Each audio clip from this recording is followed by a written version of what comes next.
శుభోదయం. Welcome to our morning రాగా.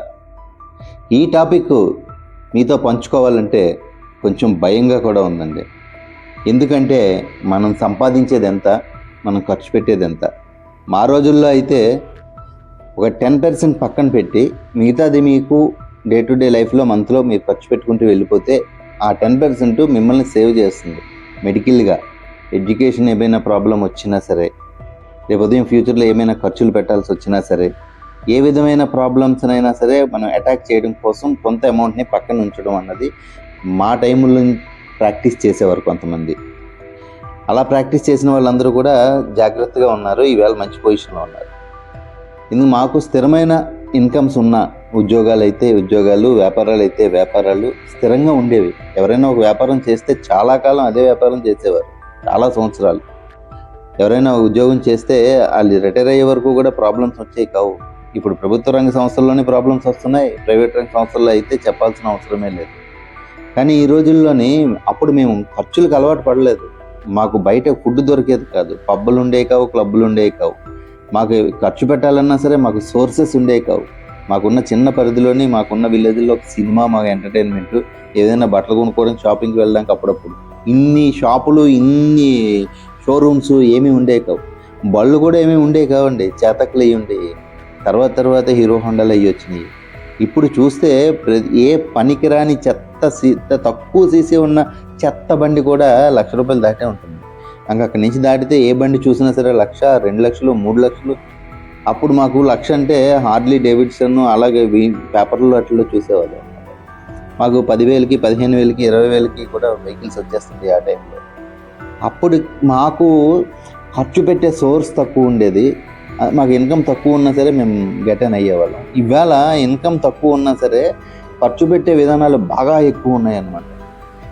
అసలు చాలా శాతం ఎవరు ఇళ్లలో వంటలు చేయడం లేదు. ఇంచుమించుగా మేము 50% బయట నుంచి పొందించుకుంటున్నారు మంత్లో చూస్తే. ఆర్డర్లు చేసుకోవడమే, ఇంట్లో వండుకోవడం అన్నది లేదు. మాకు ఇంట్లో వండుకోవడమే ఒక 1%, 2% బయటికి వెళ్ళే వాళ్ళం గొప్ప, ఎప్పుడైనా అకేషన్ అనమాట. ఇప్పుడు రోజు అకేషనే. తర్వాత పబ్బులు, క్లబ్లు, షాపింగ్ మాల్స్, వాటి కాస్ట్, ఒక డ్రెస్ కొంటే ఎంత కాస్ట్ ఉంటుందో అది 1 వాష్ 2 వాష్కి క్లోజ్. మాకు ఎన్ని వాష్లు అయితే అంత బాగుండేది అనమాట. టర్న్ హిల్ అని అలాంటి షర్ట్లు అయింది. ఇప్పుడు అసలు ఒకసారి వేస్తే పోయింది, అయిపోయింది, కథం. తర్వాత సినిమాలు. ఇవాళ సినిమాకి వెళ్తే నలుగురు కలిసి ఓపెనింగ్ సినిమాకి వెళ్తే థౌజండ్స్ ఉండాలి. అప్పుడు మాకేమో ₹2, ₹5 టికెట్ కాస్ట్ ఉండేది. ఇప్పుడు ఈవేళ ₹500, ₹1,000 ఓపెనింగ్లో వెళ్తే. ఇలాగ ఈ బ్రతకాలంటే భయం వేస్తుందండి. ఇప్పుడు ప్రభుత్వాలు ఎక్కడి నుంచి తీసుకొస్తాయి? ఈ రోడ్లు, ఈ ఫెసిలిటీస్, ఇవన్నీ ఎక్కడి నుంచి తీసుకొస్తున్నాయి?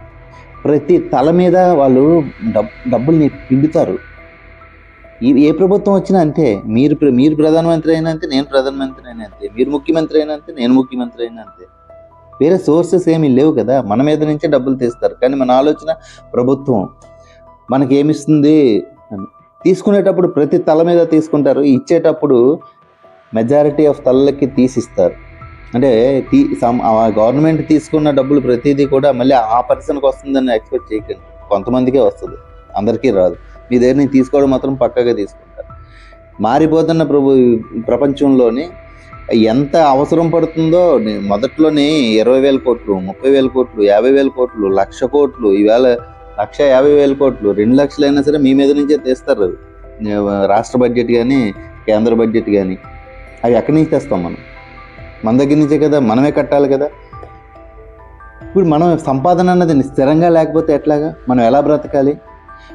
కనుక ఈవేళ రోజుల్లోనే మీరు సంపాదించే దాంట్లోంచి 10% కాదండి, నా భయం, నేను ఓవర్గా థింక్ చేస్తున్నాను, 50% మీరు పక్కన పెట్టి 50%లో లైఫ్ని లీడ్ చేయడానికి అలవాటు పడితే ఈ 50% మీకు ఎప్పుడు ఇబ్బంది పడకుండా కాపాడుతుంది. మీ ఇన్కమ్ అన్నది ఎక్సీడ్ బాగా 2,00,000, 3,00,000, 4,00,000 మీరు మంత్లో సంపాదిస్తున్నారు అనుకోండి, ఓకే, మీరు దాన్ని ఒక 20%కి పక్కన పెట్టి మిగతాది 80% ఖర్చు పెట్టుకోవచ్చు. మీకు సంపాదన ఎక్కువ ఉంటే. సంపాదన తక్కువ ఉన్న వాళ్ళు ఖచ్చితంగా తక్కువలో అడ్జస్ట్ అవ్వాలి.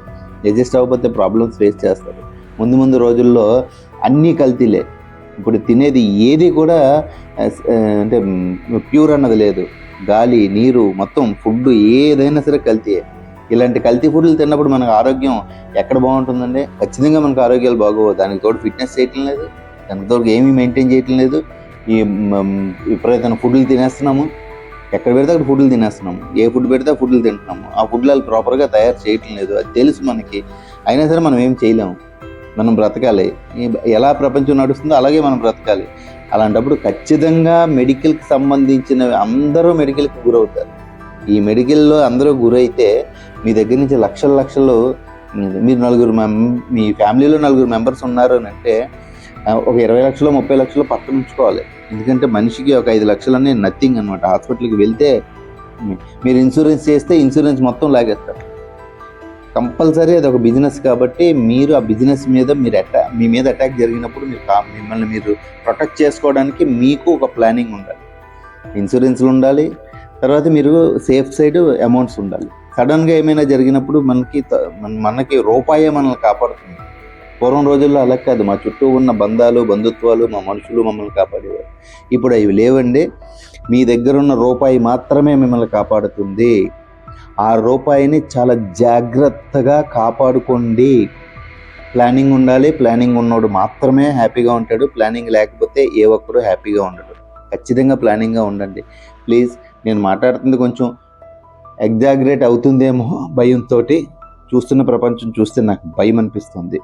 అందుకని ఇలా చెప్తున్నాను.